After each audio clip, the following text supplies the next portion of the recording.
And then all of a sudden, being young, rich, and powerful became disgusting. Like, I didn't care about money. I didn't care. My mom was my best friend. Everyone laughed at every joke I made, even if it wasn't funny. Everyone was blowing smoke up my ass. Because when you're young and powerful, oh my God, the people fucking like, you know what I mean? They're not real around you. Right. Everything's fake. So my mom was gone. My family fell apart. She was the thing that kept my whole family together. Like, I just didn't want to live anymore. I became super depressed and I actually abandoned my business. I walked away from it. I owned pussy.com, pussy.com when the internet started. I just walked away from that. I walked away from everything. I was going to die. I thought I was going to die. I wanted to die. I lost all my assets. Like, I was hiding in Vegas and everyone's calling me up, come back to your business. What's wrong with you? I was fucked up in the head. I was really, really fucked up in the head. And a friend of mine that owned this thing called 976 Duck, like fuck, 976 Duck in Hmm. Florida. He was making more money than me. He was making like $1 million a month, had all the hot cars. And Wahlberg made a movie about this guy. I can't remember the name of it. But my friend, they stole him and his girlfriend in their Lamborghini, and they took him to the Everglades in Florida, and they put them into a storage facility. And with a chain, I don't want to tell the story. With a Hmm. chainsaw, they took his girlfriend apart in front of him and got him to wire transfer all his money into their accounts. So my friend died. His girlfriend was killed, and they caught these bastards. It was very crazy. I can't remember the name of the movie they made about it. Because of that, everyone started saying, Jason, these Colombians or these South Americans, they're going to come after you next, like because they went after my buddy. Were these like So the cocaine cowboys type of Colombians, or? yeah, yeah, there was a lot of shit going in Miami where people were getting kidnapped, people were disappearing, like it got very crazy. Now, no one was after me, but I got really paranoid that any Spanish person I saw that was big, like in the Bal Harbor Mall or something, like I would look at them in a way where I think I was being a weirdo, so they would start looking at me, and I thought I was being followed. Like, I lost my shit.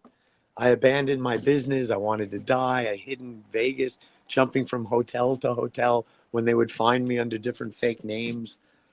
I was gambling. Um, I was fucked up. So, How long did it take you to lose everything? um, well, lose everything from the phone sex company. You mean, right? Well, I mean, at one point you said you had lost everything, so I'm wondering because you had your mother had died and you went into a depression. It sounds like, and it Well, sounded when I like you had say I enough lost money you could everything, have. I lost the business. I lost everything. I had several $100,000 in cash. You were just living on that. Yeah, like I had a deposit on it, like the best building built on the beach, Il Villaggio in South Beach on Ocean Drive. I had the second largest penthouse in the building, like pre-construction, and it just got built. So I took back a couple $100,000 deposit on that, Hmm. and which, by the way, the apartment was worth like $7 million a few years later. Yeah, no, I've always been able to get investor money from people. Like, I've never really been in a pickle with money, but like, my business was worth about 25 million and I just flushed it down the toilet. I was a retard. Remember I told you I was all paranoid that someone's trying to kill me? Hmm. I get home one night. Um, they had a party for me down in South Beach at some big club. Like, I was on the invitation. So I had a great night and I get home. I'm alone. I'm a little bit drunk. And I go to Oceania, my building, through the marble, like hundreds of feet to get to the elevator.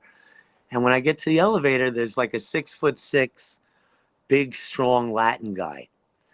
And we get in the elevator, and he starts scaring me. And he's like, "I know who you are, Jason." And he's like, and I was very paranoid of Latin people. So he's Hmm. like pressing me and stuff. And he follows me to my apartment.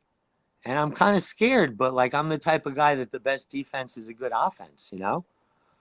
So I'm acting like I'm not scared and stuff.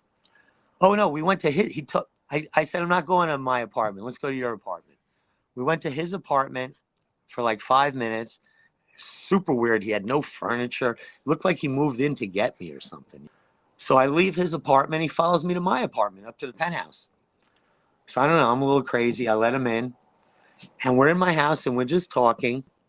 It was just weird. And he goes, Jason, I'm going to tell you the real reason I'm here. And I said, finally. He goes, my life fucking sucks. I hate my life. And your life is awesome. And I'm going to kill you. And he walks up to me and he grabs my fucking throat and starts strangling me.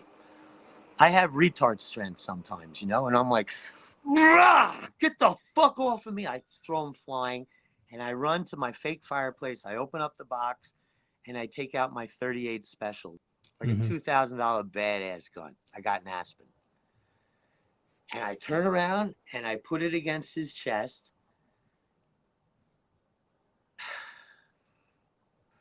And I forced him to the ground and then I put it on his forehead.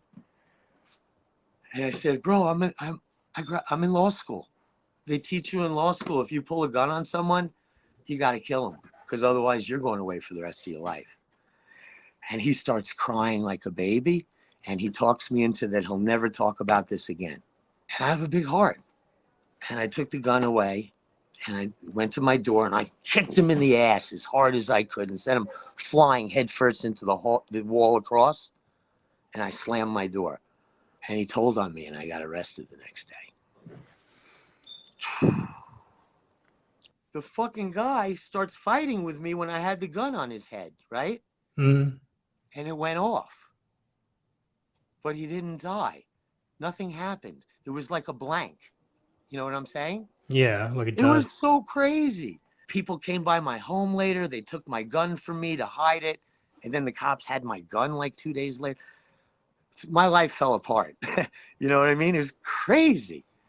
Like I did shoot this guy. Like his hands were on the gun, squeezing my hands. He shot himself. But there was no bullet. They ripped my home apart. They couldn't find a bullet anywhere. Like it didn't make sense to them. Like I shot the guy, but I didn't shoot the guy. I got so lucky. I Yeah. got so lucky. But he said I shot him and I said I shot him because I was in shock. Well, I mean, it sounds like you had a reason to shoot him if he followed you home and he's in your house and everything else and threatening How to could kill you. how could I prove it? And then I let him go. You know, like I said, in law school they teach you, you pull a gun on someone, you got to kill him, or Yeah. you're in a mess of shit. How'd this guy know you? I don't know. He said he lived in my building for. Oh, so then he arrested me for attempted murder, right? Oh my fucking God. He had me. I'm dead. My life's falling apart. So I bump into the guy and I'm like, bro, you promised me if I didn't kill you, you would let it go. He's like, I changed my mind. I go, dude, I've been to your apartment. You don't have furniture. You don't have artwork. You don't have shit. I said, come to my home. I'll give you $1 million of artwork, furniture, whatever you want. Take whatever you want in my home and make this go away. And he goes, you mean it? And I go, fuck yeah. He came up to my apartment and he took like 80% of my art, my signature collections, you know, like Martin Luther King, Babe Ruth, whatever. I gave this guy everything and it went away. Hmm. And then after that, I ran to Vegas. I don't know. Because I thought, he's a plant in my buildings. I just lost it. In retrospect, it was just me being a retard.